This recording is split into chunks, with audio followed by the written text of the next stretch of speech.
ត្រូវតែស្វែងរកណាដែរខ្ញុំមិនខ្លាចព្យុះឬភ្លៀងក៏ខ្ញុំសុខចិត្តទោះត្រូវរកយកខ្លាំងប៉ុណ្ណាក៏នៅតែចាំញ៉ាំមនុស្សដែលខ្ញុំស្រឡាញ់តែនៅឯណាខ្ញុំបានធ្វើដំណើររាប់ពាន់គីឡូក៏ព្រោះតែញ៉ាំតែនៅឯណាមនុស្សដែលខ្ញុំស្រឡាញ់ខ្ញុំមិនអាចបាត់បង់អ្នកបានទេមិនថាអ្នកនៅឯណានៅលើពិភពលោកនេះក៏ខ្ញុំត្រូវតែស្វែងរកអ្នកដែរតែនៅឯណាមនុស្សដែលខ្ញុំស្រឡាញ់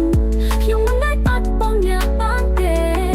មិនថាអ្នកនៅឯណានៅលើពិភពលោកនេះក៏ខ្ញុំត្រូវតែស្វែងរកអ្នក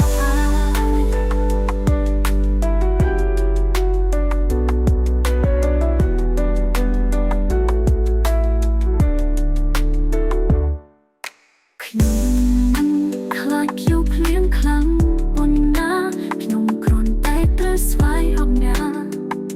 ខ្ញុំត្រូវតែស្វែងរកអ្នកไปខាងតែបានតែនៅឯណានោះជាទីស្រឡាញ់របស់ខ្ញុំ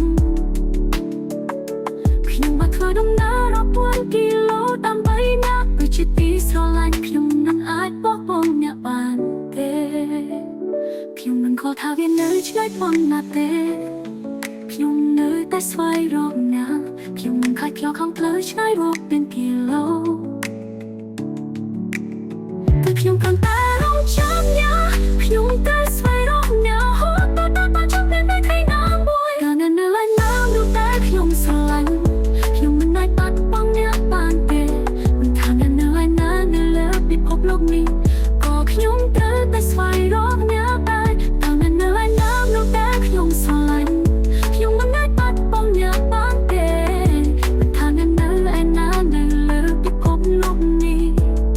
ក៏ខ្ញុំត្រូវតែស្វែងរកអ្នក